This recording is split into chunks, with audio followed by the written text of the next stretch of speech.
Media సోదరులకు నమస్కారం.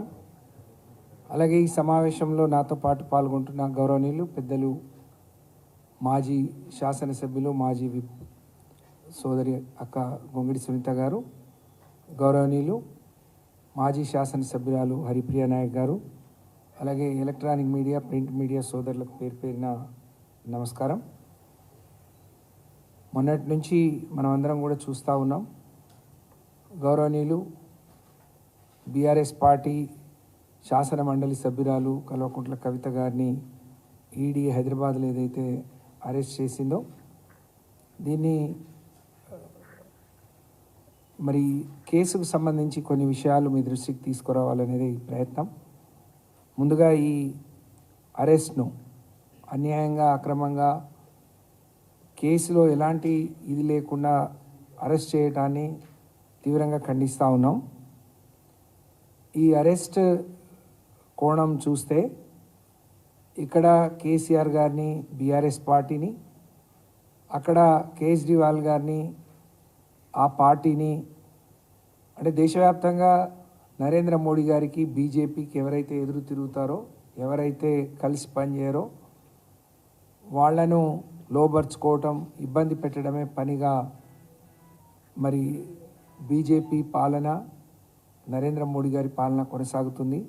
అందులో భాగంగానే ఈ పార్టీని బలహీనపరచాలనే కుట్రలో భాగంగానే కవిత గారిని లిక్కర్ కేసులో అరెస్ట్ చేయడం జరిగింది అని చెప్పి ఈ సందర్భంగా తెలియజేస్తూ ఉన్నాం. ఆ కేసులో ఎలాంటి ఆధారాలు లేకుండా, పస లేకుండా, పనికిమాలిన విషయాలు, ఎందుకంటే గత సంవత్సరం కవిత గారు స్వయంగా ఈడీ ఆఫీస్కి వెళ్ళి వారికి తెలిసిన విషయాలన్నీ కూడా క్షుణ్ణంగా అక్కడికి చెప్పిన తర్వాత కూడా అసెంబ్లీ ఎన్నికల ముందు పిలిపించి కవిత గారిని దోషిగా నిలబెట్టే ప్రయత్నం చేసిండ్రు. ఆ రోజు సాక్షిగా పిలిచి మీకేం తెలుసు ఏంటి అని పిలిపించుకొని అసెంబ్లీ ఎన్నికల్లో లాభపడాలని బీజేపీ ప్రయత్నం చేసింది. నిజంగా తను దోషిగా ఉంటే, ఆ కేసుతోనే తనకు సంబంధం ఉంటే మరి ఆ రోజే అరెస్ట్ చేయాల్సింది. స్వయంగా తనే ఈడీ ఆఫీస్ వరకు, ఢిల్లీ వరకు పోయినా మరి ఆ రోజు అరెస్ట్ చేయకుండా పార్లమెంట్ ఎన్నికల ముందు అరెస్ట్ చేయడాన్ని మరి సభ్య సమాజం కూడా గమనించాలని చెప్పి నేను విజ్ఞప్తి చేస్తూ ఉన్నాను. బీజేపీ ప్రతిపక్షంగా ఉండే వాళ్లను వేధించడంలో భాగంగా మాత్రమే మరి వాళ్లను రాజకీయంగా ఇబ్బంది పెట్టాలనే కుట్రలో భాగంగానే ఈ అరెస్ట్ జరిగినట్టు మేము భావిస్తూ ఉన్నాం. బీఆర్ఎస్ పార్టీ కేసీఆర్ గారి మీద కుట్రకు మరి కవిత గారి మీద తీర్చుకునే ప్రయత్నం నిజంగా చాలా బాధాకరం. ఈ కేసులో కవిత గారు బాధితురాలు మాత్రమే, నిందితురాలు కాదు అనేది అందరికీ తెలుసు.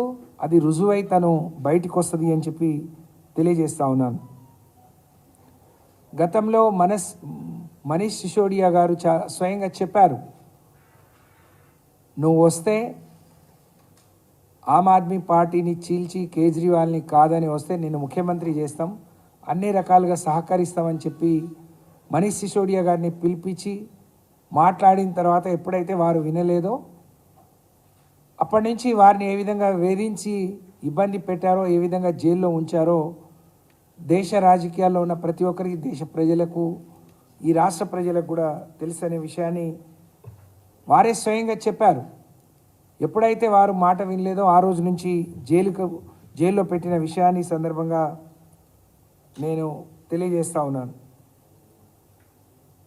ఒకవైపు మరి కవిత గారు గత సంవత్సరమే పోయి ఈడీ ఆఫీస్లో అన్ని విషయాలు చెప్పిన తర్వాత కూడా ఈరోజు మరి అరెస్ట్ చేయడం, పార్లమెంట్ ఎన్నికల నోటిఫికేషన్ వచ్చే ముందు రోజు అరెస్ట్ చేయడం అంటే దేశానికి అందరికీ తెలుసు, ఎవరైతే బీజేపీ వ్యతిరేక శక్తులు ఉన్నాయో వాళ్ళ ముందు ఈడీ పోతుంది, లోబర్చుకునే ప్రయత్నం చేస్తుంది, భయపెట్టే ప్రయత్నం చేస్తుంది. లేదు అని అంటే అప్పుడు మోడీ దిగి వారిపైన విమర్శలు చేస్తారు. కానీ మొన్న ముందుగా ఈడీ వచ్చి నరేంద్ర మోడీ గారు తర్వాత ఒకే రోజు ఇద్దరు రావడం, అంటే ఎన్నికలు దగ్గర వస్తున్నాయి కాబట్టి ఎక్కువ లబ్ధి పొందాలనే ఉద్దేశంతో మొన్నటి అరెస్ట్ జరిగిందని చెప్పి మేము భావిస్తూ ఉన్నాం. సుప్రీంకోర్టులో ఇవాళ కేసు ఉంది. వారిని 15వ తారీఖు అరెస్ట్ చేసే రోజు కూడా సుప్రీంకోర్టులో కేసు ఉండే. చాలా తెలివిగా ఎక్కడ చిక్కకుండా ఆ కేసుకు సంబంధించి మేము లాయర్లతో మాట్లాడినప్పుడు కూడా చెప్పేది, ఇదొక రాజకీయ కక్ష సాధింపు చర్యలో భాగం కాబట్టి ఇందులో ఉన్న బలం ఎంత లేకపోతే ఆధారాలు ఏమున్నాయనేది చూడకుండా వాళ్ళు అరెస్ట్ చేసి తీసుకొస్తున్నారు. కాబట్టి ఒక చాలా ప్లాన్డ్గా ఆ రోజు సుప్రీంకోర్టులో కేసు ఉంది కాబట్టి తను ఎక్కడ ప్రోగ్రాములు పెట్టుకోకుండా ఇంట్లో ఉంటే, మరి అటు కేసు వాయిదా పడి ఈ రోజుకు వాయిదా పడే క్రమంలోనే తనని అరెస్ట్ చేయడం, ముందే చాలా ఒక ప్రణాళికతోని టికెట్లు తీసుకొని ఇంతమందిని తరలించి తను ఎక్కడుందో తెలుసుకొని తన్ని అరెస్ట్ చేయడం అని అంటే మరి ఎంత పకడ్బందీ ప్రణాళికతో వచ్చిందో మనం అర్థం చేసుకోవచ్చు. నిజంగా కవిత గారు దోషి అయితే, నిజంగా మరి తన పాత్ర ప్రమేయం అందులో ఉంటే దొడ్డిదారిననో దొంగదారిననో సర్చ్ వారెంట్ల పేరుతో రావాల్సిన అవసరం లేదు. నిజంగా అరెస్ట్ వారెంట్తో వచ్చి జరిగింది ఇది, మీ ఉన్న ఆధారాలు ఇది అని చెప్పి ఇక్కడే చెప్పే అవకాశం ఉన్నా కూడా మరి దొడ్డిదారిన దొంగదారిన వచ్చి తన్ను అరెస్ట్ చేసినట్టు మేము భావిస్తూ ఉన్నాం. అలాగే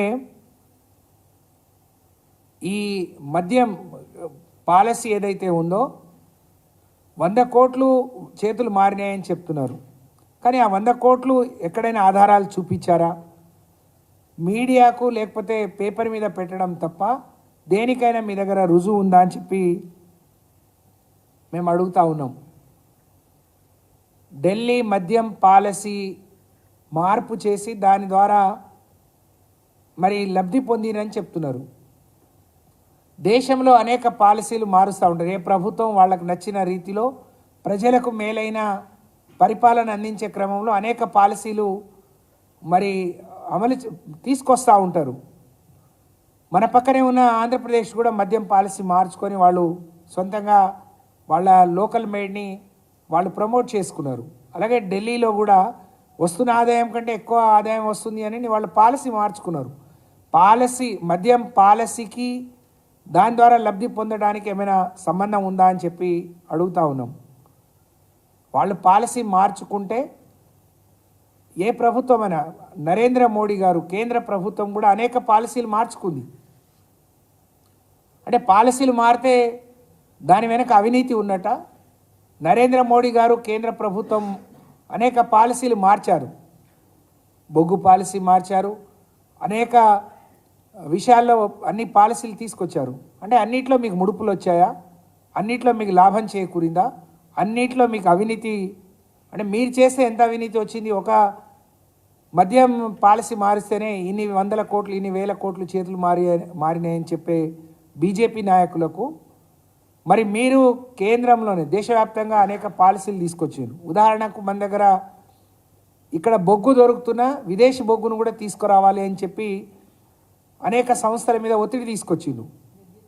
విద్యుత్ మీద అన్ని పాలసీలు మీరు మార్చుకున్నారు. మరి ఎన్ని 1000 కోట్లు ఎన్ని లక్షల కోట్లు చేతులు మారాయి?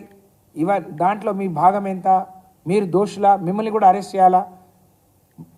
ఢిల్లీలో మద్యం పాలసీ మారితే కవిత గారిని అరెస్ట్ చేశారు. మరి దేశవ్యాప్తంగా మారిన పాలసీల్లో ప్రధానమంత్రిని అరెస్ట్ చేస్తారా? నరేంద్ర మోడీ గారిని మేము కూడా చెప్తాం, నరేంద్ర మోడీ గారికి 1000 కోట్లు 1,00,000 కోట్లు ఇచ్చామని. నరేంద్ర మోడీ గారిని అరెస్ట్ చేస్తారా? అంటే వ్యక్తులను బట్టి న్యాయం చట్టం మారుతుందా? ఇది చాలా దుర్మార్గం అని చెప్పి, ఇది దుర్మార్గమైన చర్య అని చెప్పి ఈ సందర్భంగా తెలియజేస్తూ ఉన్నాం. మొన్న మేము స్వయంగా కోర్టులో ఉన్నాం.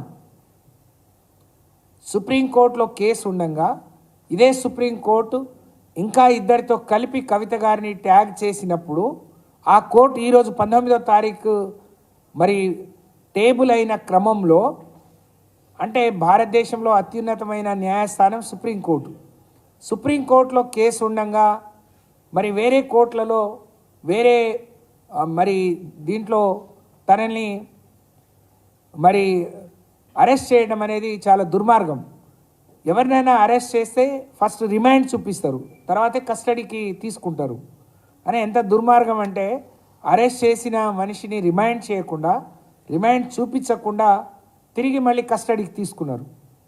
అంటే దీన్ని ఏమనాలి? ఒక మహిళను మీరు అరెస్ట్ చేయడమే దుర్మార్గం. సుప్రీంకోర్టులో కేసు ఉండగానే దాన్ని బేఖాతరు చేస్తూ దాన్ని అరెస్ట్ చేయడం దుర్మార్గం. అంటే రిమాండ్ చూపించకుండానే అందులో ఏదో ఒక కాజ్ ఉంది, ఇలాంటి మరి స్కోప్ కూడా ఉంది అని చెప్పి అందులో ఎన్ని వెసులుబాట్లు ఉన్నాయో దాన్ని ఉపయోగించుకొని మరి మీ ప్రయోగం అంతా కేసీఆర్ గారి మీద, బీఆర్ఎస్ మీద ఉపయోగిస్తున్నట్టు బీజేపీ ప్రభుత్వం కానీ, పార్టీ కానీ, ఈడీ కానీ నిజంగా భారతదేశానికి తెలిసిపోయింది.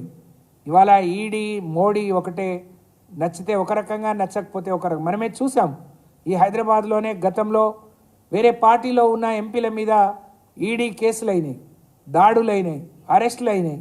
కానీ పార్టీలు మారి బీజేపీలోకి వెళ్ళిపోతే అన్నీ మాఫీ అయిపోయినాయి. వాళ్ళంతా ఇప్పుడు బ్రహ్మాండంగా మరి పెద్ద పెద్ద నాయకులుగా చలామణి అవుతున్నారు. దీన్ని బట్టి మరి మీ కేసుల మీద కానీ, ఈ ఈడీల మీద కానీ, సిబిఐ మీద ప్రజలకు ఒక నమ్మకం, విశ్వాసం లేకుండా పోతుంది. ఇది సరి అయింది కాదు, దేశ భవిష్యత్తుకు, రాబోయే తరాలకు ఇది మంచి సంకేతం కాదు అనే విషయాన్ని ఈ సందర్భంగా తెలియజేస్తా ఉన్నాను. మరి సుప్రీంకోర్టులో ఈడీ కవిత గారికి కానీ, ఈ లిక్కర్ కేసులో ఉన్న వాళ్ళ వ్యతిరేకంగా పోయిన వాళ్ళ మీద సుప్రీంకోర్టు చెప్పింది.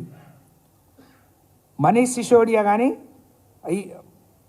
రెండు అంటే మీ కేసు కొట్టేయచ్చు అనే దానికి 2 ప్రశ్నలు చాలు అని చెప్పి మనీష్ సిసోడియా బెయిల్ విచారణ సందర్భంగా సిబిఐ ఈడీలపై 2023 అక్టోబర్లో సుప్రీంకోర్టు చేసిన కీలక వ్యాఖ్యలు ఉన్నాయి. ఇక్కడ ప్రభుత్వం మద్యం విధానాన్ని ఎట్లా తప్పుపడతారు? ఒక లాబీ గ్రూప్ ప్రభావితం చేసిందన్న కారణంతో అవినీతి ఆరోపణలు ఎట్లా చేస్తారు, ఎట్లా ప్రభావితం అవుతారు, ఎట్లా ఇది చేస్తారు అని చెప్పి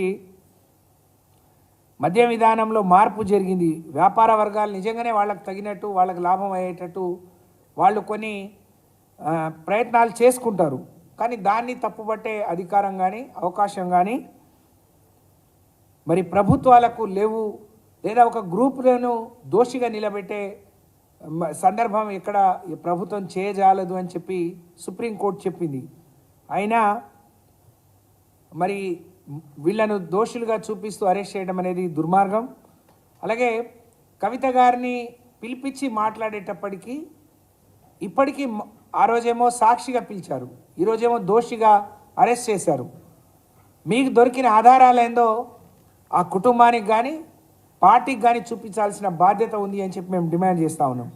కొంతమంది అప్రూవర్లుగా మారిన వాళ్ళు మరి వాళ్ళు బయటపడటానికి, లేకపోతే వాళ్లకున్న పరిధిలో వాళ్ళు ఏం చెప్పారో తెలియకుండా, అంటే ఇన్ని రోజులు కవిత గారిని ఇరికించాలి, అరెస్ట్ చేయాలి, ఇబ్బంది పెట్టాలని ఒక పద్ధతి ప్రకారం మీరు అన్నీ కూడా సృష్టించినట్టు మేము భావిస్తూ ఉన్నాం.